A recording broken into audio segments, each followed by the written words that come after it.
पहाड़े को ठंडो पानी सुन कहती आहा मीठी बाणी।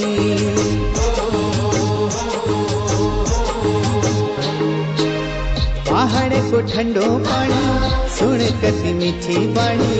पहाड़ को ठंडो पानी सुन कति मीठी बाणी। छोड़नी नी लागनी हो छोड़नी नी लागनी। दोस्तों नमस्कार, स्वागत है आपका रेडियो कुमाऊं वानी में और मैं हूं आपका अपना रेडियो दोस्त बहादुर सिंगनवाल।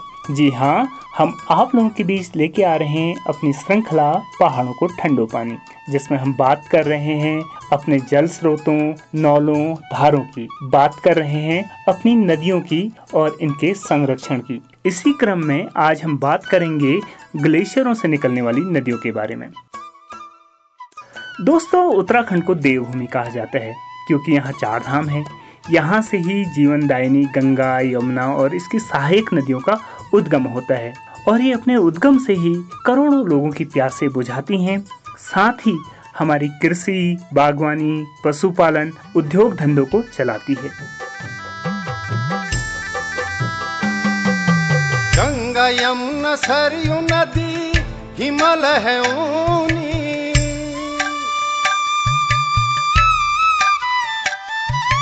गंगा यमुना सरयू नदी हिमाल है ऊनी। काली धौली गोरी मिली शारदा खूनी। काली धौली गोरी मिली शारदा खूनी। गंगा की कलकाला हिमालय का घाटुआ। गंगा की कलकाला हिमालय का घाटुआ।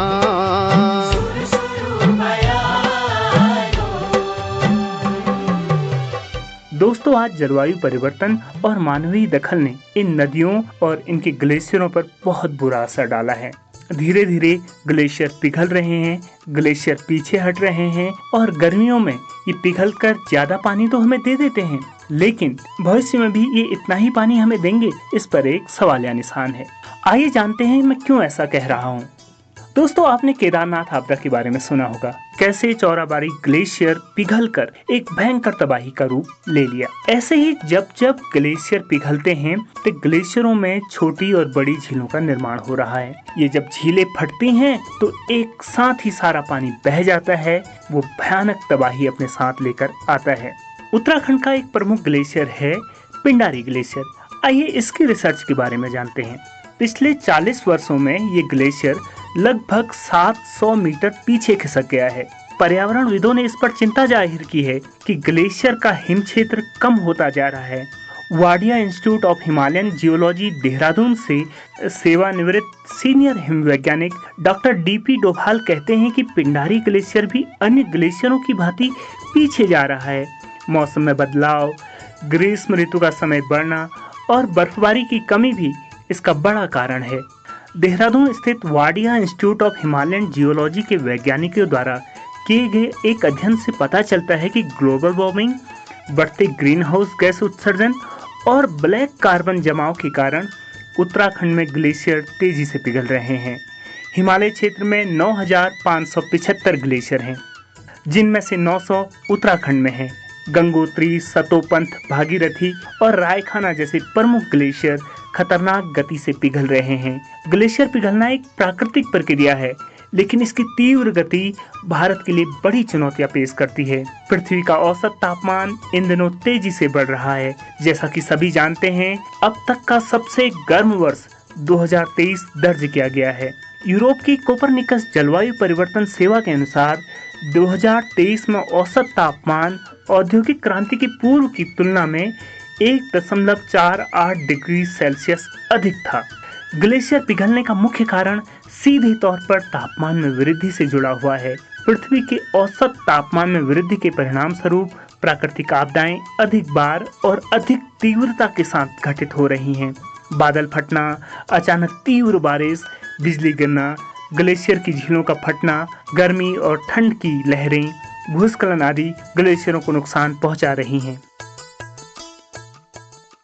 ग्लेशियर, जिन्हें हम हिमनद भी कहते हैं, आज इन पर जलवायु परिवर्तन का बहुत ही दुष्प्रभाव पड़ रहा है। ग्लेशियर सिकुड़ रहे हैं और पीछे हट रहे हैं, और इस वजह से ग्लेशियरों से निकलने वाली नदियों पर भी बुरा असर पड़ रहा है।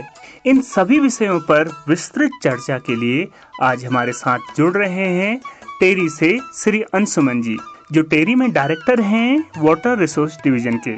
जब हमने उनसे जाना जलवायु परिवर्तन ग्लेशियरों में कैसे दुष्प्रभाव डाल रहा है और उनसे निकलने वाली नदियों पर इसका क्या असर है, तो उन्होंने ये कहा। नमस्कार बहादुर जी, और नमस्कार आपके सभी श्रोतागण को जो कुमाऊं वाणी से जुड़े हुए हैं। जैसा कि आप सभी को ज्ञात होगा कि जलवायु परिवर्तन एक आज बहुत बड़ा चैलेंज बन चुका है, जिसके कारण पूरे वैश्विक तापमान में वृद्धि हो रही है, और इसका सीधा असर जो है ग्लेशियर पे पड़ रहा है। ग्लेशियर पे जो उसका प्रभाव है वो ये है कि वो ग्लेशियर तेजी से पिघल रहे हैं, उनका जो आकार है वो सिकुड़ रहा है। अब आप जैसे उदाहरण के लिए देखें तो हिमालय क्षेत्र का जो गंगोत्री या सियाचिन जैसे ग्लेशियर हैं, ये पिछले कई दशकों में कई मीटर प्रतिवर्ष की दर से पीछे हट रहे हैं या सिकुड़ रहे हैं। चाहे वो हमारा गंगोत्री का ग्लेशियर हो, 1817 से लगभग वो 3 किलोमीटर रिट्रीट कर चुका है। चाहे वो डोकरियानी बमा ग्लेशियर हो, चाहे वो हमारा जो हिमाचल का ये पांगघाट लेक हो, ये सारे जो है पिंडारी ग्लेशियर है, ये सारे जो ग्लेशियर्स हैं ये ग्लेशियल मास रिट्रीट दर्शा रहे हैं। इसका मतलब ये है कि इनका जो आकार है वो सिकुड़ रहा है, और इसका एक सीधा असर जो पड़ता है वो हमारे जितना भी नदियां हैं जो हमारी ग्लेशियर से द्वारा जिनको पानी मिलता है, उन सबों पे इसका प्रभाव पड़ना बहुत ही एक्सपेक्टेड होता है।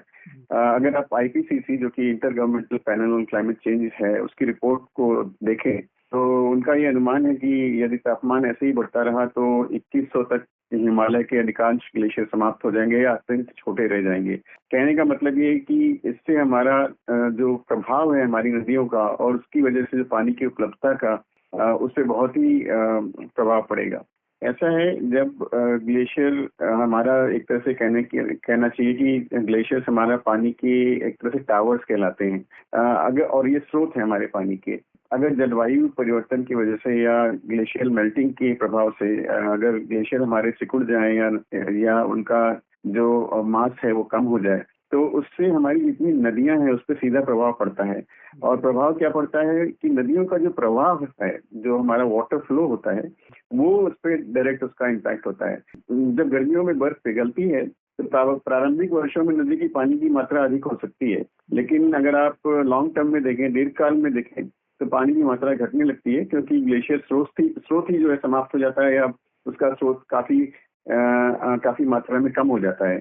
तो इससे हमारी जो पानी की उपलब्धता है उस पर सीधा असर पड़ेगा, और उससे जो जितने भी हमारे पानी इस्तेमाल के या पानी के जुड़े हुए जितने भी कार्य हैं उन पे सीधा प्रभाव पड़ेगा। अब जैसे हमारा गंगा, यमुना या ब्रह्मपुत्र जैसी नदियां हैं जिनका मूल स्रोत हिमालय की ग्लेशियर हैं, अगर उनमें सूखा या अनियमित बहाव देखने को मिलेगा तो इससे कृषि, जितना हमारा पेयजल की जलापूर्ति है, जितना विद्युत उत्पादन है, ये सब प्रभावित होंगे। तो ये एक तरह से यूं क्या समझना चाहिए हमें कि जो हमारे ग्लेशियर हैं वो हमारे पानी के एक तरह से जलाशय हैं, हमारे एक स्रोत हैं, और अगर वो ग्लेशियर हमारे पिघलेंगे और सिकुड़ेंगे या उनके मात्रा में कमी आएगी जलवायु परिवर्तन की वजह से और वैश्विक तापमान में वृद्धि की वजह से, तो उनपे इन सभी सेक्टर्स पे हमारा सीधा प्रभाव पड़ेगा। जैसे कृषि बताया मैंने, पेयजल आपूर्ति हुआ, विद्युत उत्पादन हुआ, हमारे जितने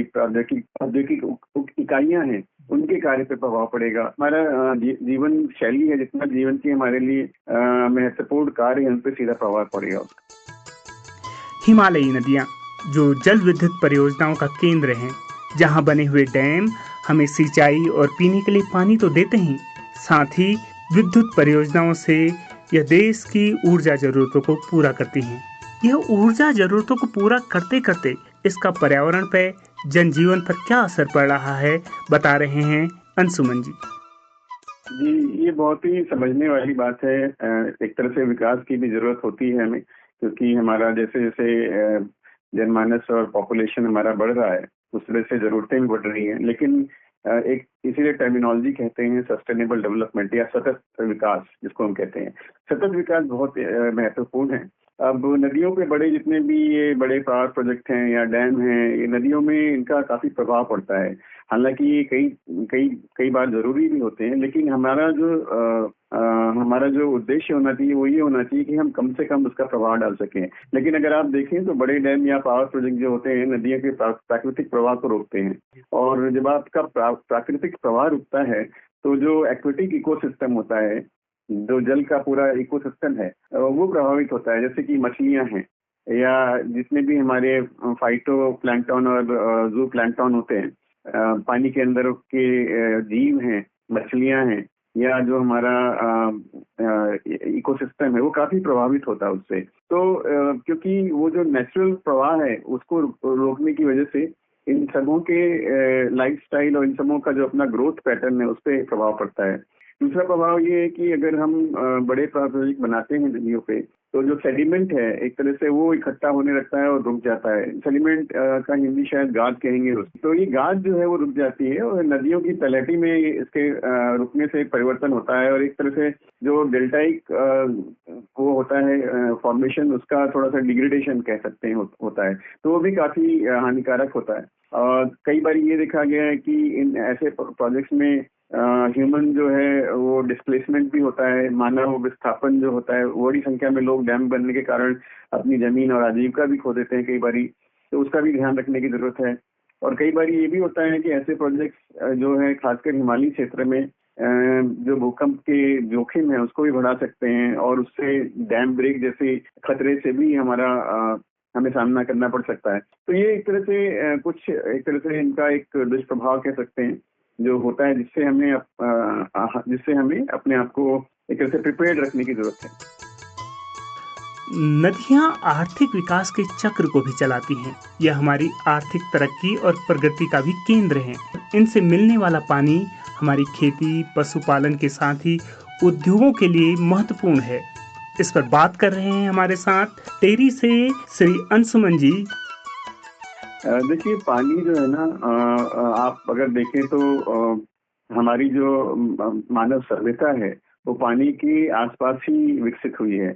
जितनी भी आप देखें सिंधु घाटी सभ्यताएं, जितनी भी सभ्यताएं हैं, हमारा ह्यूमन डेवलपमेंट ही पानी के आसपास हुआ है। तो जितनी भी हमारी आर्थिक व्यवस्था है या अर्थव्यवस्था आप कह सकते हैं, वो हमारा पानी पे बहुत ही सीधी तरह से एक तरह से लिंक्ड है। नदी में पानी का स्तर कम होता है तो उसका सीधा जो प्रभाव है कुछ बहुत ही महत्वपूर्ण चीजों में पड़ेगा, जैसे कि कृषि हमारी आर्थिक जो ग्रोथ है उससे सीधा का सीधा जुड़ा हुआ है, और जो हमारा जीडीपी कहते हैं उससे लिंक्ड है।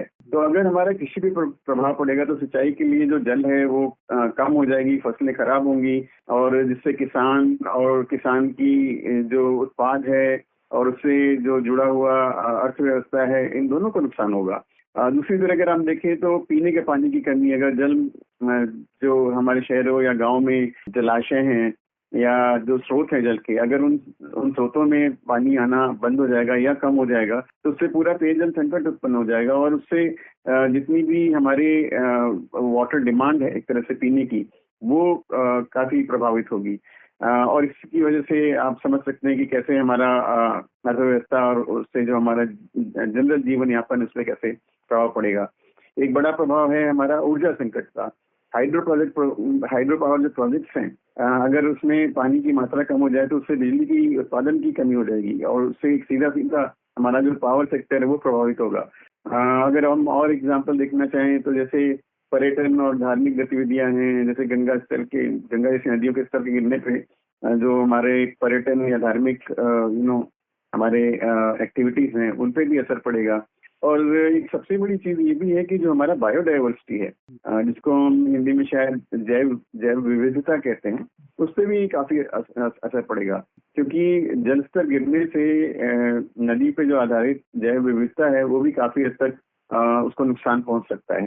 तो ये कुछ ऐसे उदाहरण है जिससे कि हम समझ सकते हैं कि हमारा सीधा ये आर्थिक और सामाजिक प्रभाव पड़ता है हमारा जल स्तर कम होने से।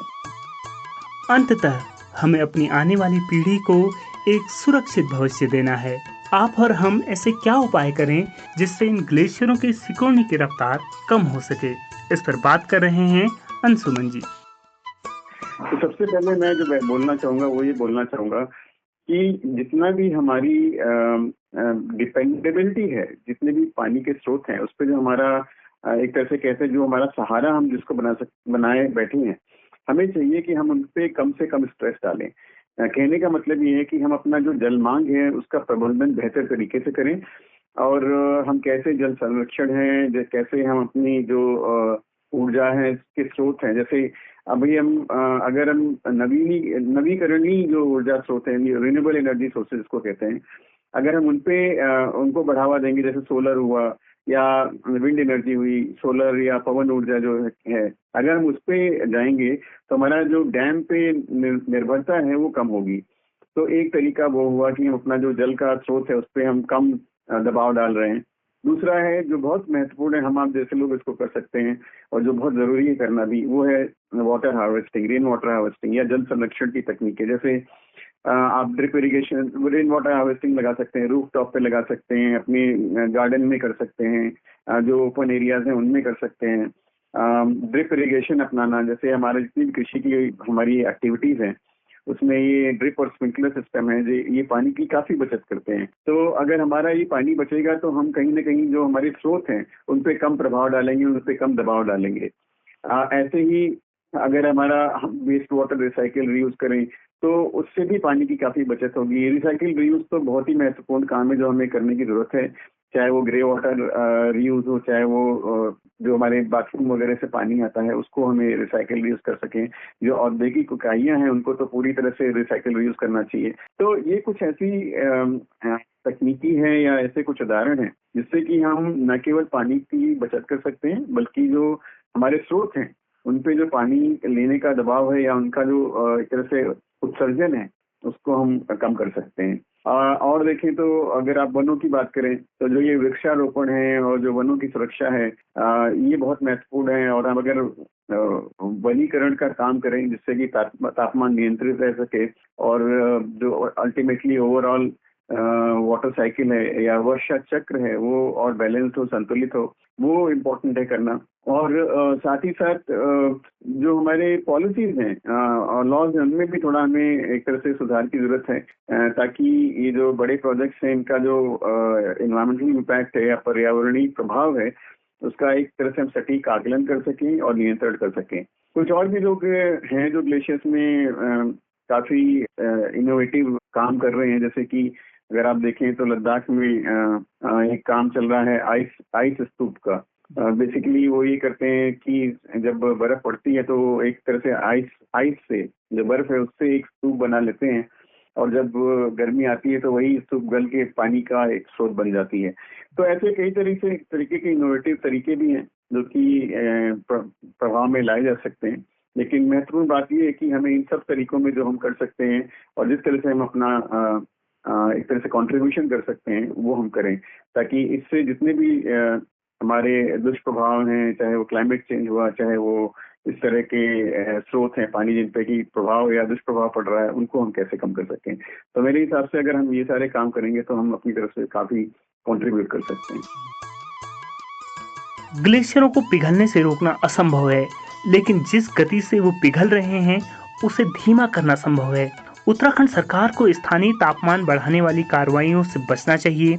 भले ही ग्लेशियर पिघलने का मुद्दा सीधे तापमान वृद्धि से जुड़ा हो, राज्य सरकार को भूगर्भ शास्त्रियों से क्षेत्र की भौगोलिक स्थिति की जांच करवानी चाहिए, ग्लेशियरों और नदी स्रोतों पर नजर रखनी चाहिए और आर्थिक विकास की किसी भी पहल को शुरू करने से पहले प्राकृतिक संसाधनों के साथ किसी भी तरह के हस्तक्षेप को रोकना चाहिए। इसी के साथ अपने रेडियो साथी बहादुर सिंह गिनवाल को दीजिए इजाजत। नमस्कार, धन्यवाद। पहाड़े को ठंडो पानी सुन कति